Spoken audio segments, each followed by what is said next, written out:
Hey there, it's Joseph, and welcome back to the YouTube channel dedicated to San Miguel de Allende's secrets.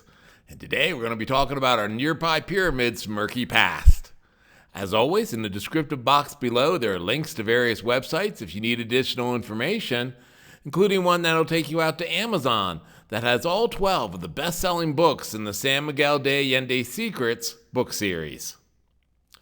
From a distance, the gray volcanic rock pyramids and their stone walls held together by the sticky juice and nopales look rather good for being 1,500 years old.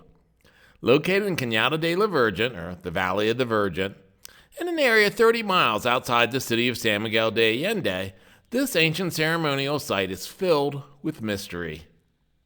Locals had long been aware of the ruins outside the city, and interest in what was inside, graves, gold, jewelry, once motivated gravediggers to blow up the main structure with dynamite. What did they find? No one now knows.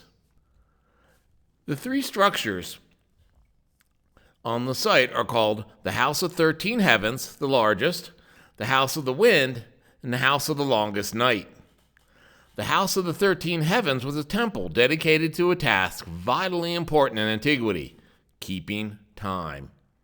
Prior to clocks and calculators and calendars, ancient man often looked to the sky to know when to plant and harvest, plus when the solstice would occur. Between the indigenous not leaving behind documentation and the Spanish, well, they destroyed indigenous culture and societies, exactly what purposes the site served is left open to speculation. One of the macabre things to ponder are the 19 buried bodies found in these structures, males, females, a child, and even a dog. However, one of the skeletons found at the tippy top of the House of the 13 Heavens was a woman believed to have died around 400 BC, nearly a millennium earlier than the site was built. Apparently, folks carried her body to wherever they went, indicating she was a very special ancestor. Following excavations started in the early 2000s, Cañada de la Virgen is believed to have reached its peak around 600 to 900 AD, contemporaneous with dozens of major Mayan sites down in the Yucatan. Later, in the 14th century, the Aztecs incorporated it into their sprawling empire, and then the Spanish into theirs in the 16th century. Artifacts from both the Pacific and Atlantic coasts are found on the site, suggesting it was located along a major trading route.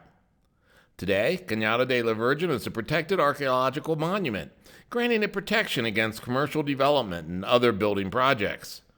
For a thorough tour, be sure to contact local guide Albert Coffey. As always, feel free to click the like and subscribe buttons below and get notifications every time a new video comes out in the San Miguel de Allende Secrets series of videos.